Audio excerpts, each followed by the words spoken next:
अय, उशाला काही आहे का? नाही ना. हिला काय झालं?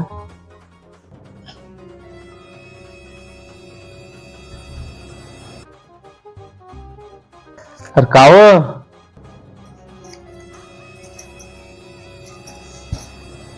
उशाला काय आहे का सांग ना.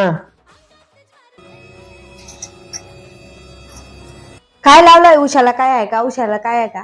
आहे ना, उशाला 2 लेकरं आहे आणि तिच्या नवऱ्याच्या घरी लय सुखात आहे. अजून काय ऐकायचंय तुम्हाला? उशाला काय, उशाला काय म्हणे. हो पागल. अरे डोक्याखाली घेतात ते उशी. उशी समजलं? अहो वातरली रे. सॉरी सॉरी, मला वेगळंच वाटलं. ही उशी का? हा घ्या घ्या.